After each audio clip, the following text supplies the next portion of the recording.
बिस्मिल्लाहिर्रहमानिर्रहीम अस्सलाम वालेकुम। आप यूट्यूब चैनल देख रहे हो, मेरा नाम है अब्दुल रहमान। नाज़रीन, आज 13 मई है। इस्लामाबाद से कुछ ताज़ा तरीन अपडेट्स ही आपके सामने रखेंगे। इमरान खान साहब कल रात बड़ा लेट नाइट जो है वो लाहौर पहुँचे और लाहौर में जिस तरह का इस्तकबाल किया, आवाम जो है उनके ऊपर फूल निछावर कर रही थी और क्या ज़बरदस्त जो है उनका इस्तकबाल किया गया। लेकिन जब इमरान खान साहब इस्लामाबाद हाई कोर्ट में बैठे थे तो बाहर फायरिंग हो रही थी और आईजी इस्लामाबाद जो है वो उनको बाहर नहीं जाने दे रहे थे। फिर इमरान खान साहब ने वहाँ से एक वीडियो भी शेयर की और उन्होंने कहा कि आईजी इस्लामाबाद जो है वो मुझे नहीं निकलने दे रहे हैं और मुझे किडनैप की सूरत हाल में रखा हुआ है और कह रहे हैं कि जी सिक्योरिटी क्लियरेंस नहीं हो रही है। लेकिन फिर जब वो अपनी गाड़ी में बैठ कर निकले और उन्होंने प्रेशर दिया कि नहीं जी हमने जाना है, जैसी भी सूरत हाल है आप हमें जाने दें, हमारे पास जो है ज़मानतें हैं, पाकिस्तान की तमाम अदालतों ने हमें तमाम केसेस में जो है वो ज़मानतें दी हैं, लेकिन फिर भी हमें नहीं जाने दे रहे थे। लेकिन जब प्रेशर डाला गया तो फिर उन्हें जाने की इजाज़त दे दी गई और जब वो निकले तो उन्होंने अपनी गाड़ी में से बैठकर एक वीडियो बनाई जिसमें उन्होंने कहा कि ये देखें सूरत-ए-हाल, सारे रोड क्लियर हैं, कोई भी सूरत-ए-हाल ऐसी नहीं है। लेकिन जो है सिर्फ़ एक वो बनाकर, बहाना बनाकर जो है मुझे अंदर रखा जा रहा था और मुझे बाहर नहीं जाने दिया जा रहा था।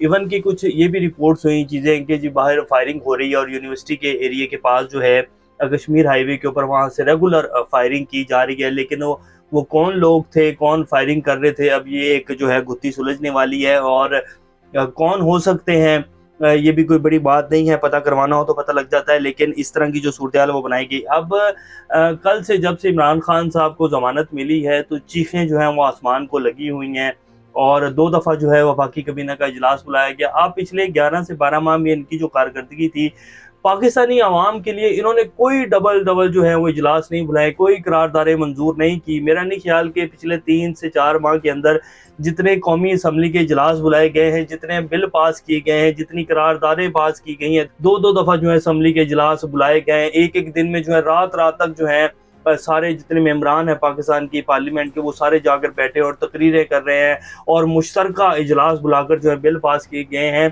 पाकिस्तान की तारीख में कभी इतना जो है लोगों ने ना तो असम्बली के इजलास बुलाए होंगे, ना कोई बिल पास किए होंगे जो पिछले इन्होंने 3 से 4 माह के अंदर किए। क्यों? वो सिर्फ इस वजह से क्योंकि इनको अपनी मौत नज़र आ रही है, क्योंकि ये निज़ाम दफन होने जा रहा है। इस वजह से ये जो है इतनी फुर्तियाँ दिखाई जा रही हैं।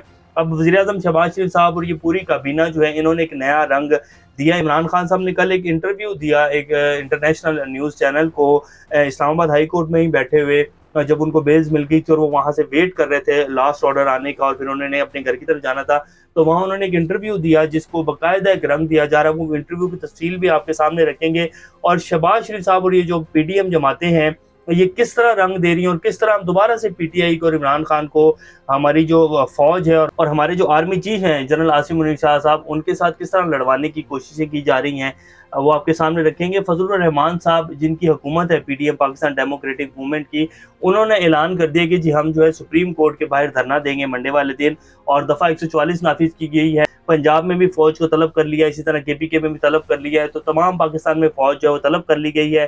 दफ़ा 144 भी नाफिज है, आर्टिकल 245 के तहत जो है फ़ौज को तलब किया गया है। एमरजेंसी लगाने की कल बातें की जा रही थी, मतलब ये लोग खुद नाकाम हो चुके हैं। इस वीडियो की अहम डिस्कशन चलती रहेगी। इससे पहले अगर आप लोगों ने चैनल को सब्सक्राइब नहीं किया तो रेड बटन को प्रेस कर लें और बेल आइकॉन को भी प्रेस कर लें ताकि लेटेस्ट अपडेट्स आप लोगों को मिलते रहें और ये जो हमारा ताल्लुक है ऐसे ही जुड़ा रहे। सबसे पहले ये वीडियो एक आपकी स्क्रीन के ऊपर चल रही है। इस बच्चे की एज आप देख सकते हैं, हार्डली ये बच्चा 7-8 साल का होगा और ये बच्चा कल जो है पिछले 48 घंटों में ये लाहौर में पाकिस्तानी अवाम के साथ खड़ा हुआ था। ये भी पाकिस्तानी अवाम का हिस्सा है, लेकिन ये बच्चा भी जो है डंडे सोटे पकड़कर जो है भाग रहा था और कह रहा था कि जी हम लड़ेंगे, हम जब तक जो है घर नहीं जाएंगे, जब तक इमरान खान को रिहाई नहीं मिल जाएगी। एक न्यूज़ चैनल है, उन्होंने जब इसका इंटरव्यू लिया तो इसके पाँव के ऊपर शेल भी लगा हुआ था और उन्होंने बाकायदा इसको कहा कि बेटा आप घर चले जाएं। लेकिन बच्चे यहाँ तक जो है इस लेवल तक इमरान खान का जो बयानी है वो पाकिस्तानी अवाम के अंदर जो है वो सिरात कर चुका है। ये बिल्कुल वही बात है जैसे कि हम लोग सुनते होते थे कि कश्मीर का जो 5 साल का बच्चा है वो भी पत्थर उठाकर खड़ा है और जो 75 साल का बुजुर्ग है वो भी पत्थर उठाकर खड़ा है। मतलब कश्मीरी अगले 75 साल तक अपनी आज़ादी की जंग लड़ेंगे। तो अब पाकिस्तान और इमरान खान का जो बयानिया है वो इस 5 साल के बच्चे में भी जो है सिरात कर चुका है। तो अब खुद अंदाज़ा लगा ले, जो आगे हर्डल्स क्रिएट कर रहे हैं या जो ये चाह रहे हैं कि यही निज़ाम चलेगा और कुछ परसेंट इशराफिया ही इस मुल्क के ऊपर काबिज़ रहेगी, तो वो खुद अंदाज़ा लगा ले कि क्या वो इतनी देर तक लड़ सकेंगे। तो ऐसा हरगिज़ नहीं है, मेरा नहीं ख्याल ऐसा होगा। बहुत अहम फैसले जो हैं वो लिए जा चुके हैं। ISPR ने अपना रद्द-ए-अमल दिया है, वो भी आपके सामने रखते हैं कि ISPR ने क्या रद्द-ए-अमल दिया है।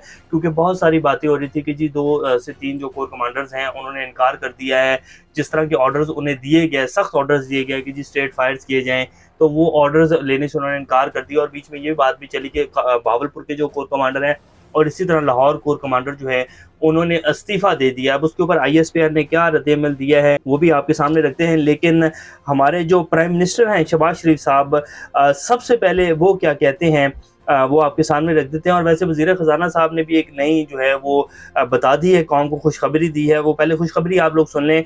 वफ़ाकी वज़ीर ख़ज़ाना इसहाक़ डार ने कहा कि IMF ने मुआहिदा करना है तो करे, अगर नहीं करना चाहता तो ना करे, हम इसके मुतालबे पर मज़ीद मुश्किल फ़ैसले नहीं कर सकते।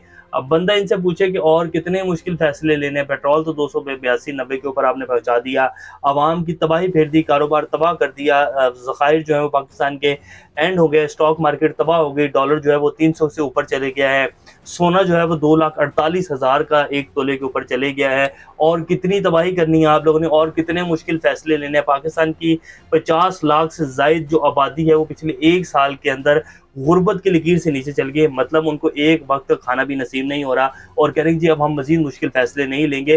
तो आपने अवाम का भुड़गुस्त ऑलरेडी निकाल दिया है, लेकिन अब IMF आपको मुँह लगाने को तैयार नहीं है। और बाइडन जो है वो कहते हैं कि जी पाकिस्तान तो एक फ़ौजी कॉलोनी है।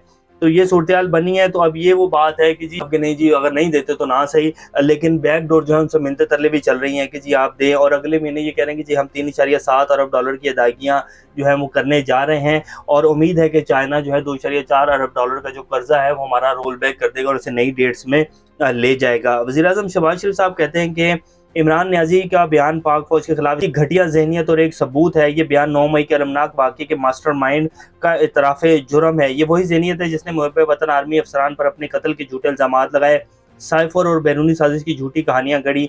ये मुल्क दुश्मनी और दहशतगर्दी के मास्टरमाइंड के असल अज़ाइम का इज़हार है। मौलाना फ़ज़लुर रहमान साहब, इसकी ये जो शहबाज शरीफ साहब ने कहा है ना, इमरान खान साहब ने जो इंटरव्यू दिया वो तफ़सील आपके सामने रखते हैं। लेकिन मौलाना साहब जो है उन्होंने जो है वो क्या फ़ैसला किया है।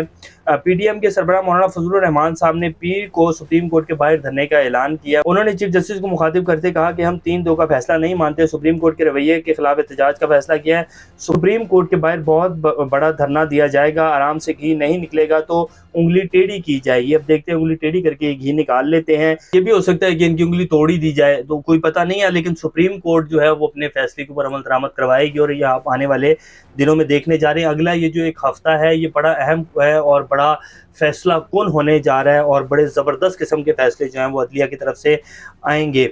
फिर वज़ीर-ए-आज़म साहब ने एक ट्वीट भी किया जिसमें उन्होंने कहा कि बतौर DG-ISI जनरल आसिम मुनीर ने इमरान खान की करप्शन का पर्दाफाश किया। इसी वजह से इमरान खान पहले दिन से आर्मी चीफ पर इल्ज़ाम तराशी कर रहे हैं। ये जनरल बाजवा साहब के दौर में जब DG-ISI थे जनरल आसिम मुनीर साहब, तो इनकी करप्शन तो नहीं, इनके जो बुज़दार साहब हैं उनके हवाले से जो है वो करप्शन के स्कैंडल्स आ रहे थे। उसके ऊपर जो है कुछ बात हुई थी जिसकी वजह से बाद में ये एक तासुर दिया गया कि जी इमरान खान साहब ने DG-ISI जो हैं जनरल आसिम मुनीर साहब उनको हटवाया। लेकिन ये जनरल बाजवा साहब की कारस्तानियाँ थी जो कि सबके सामने आ चुकी हैं। इमरान खान साहब ने जी जो अब इंटरव्यू दिया है वो आपके सामने रखते हैं कि इंटरव्यू में उनसे सवाल क्या किया गया। इमरान खान ने 9 मई को अपने अगवा का इल्ज़ाम आर्मी चीफ पर आयद कर दिया।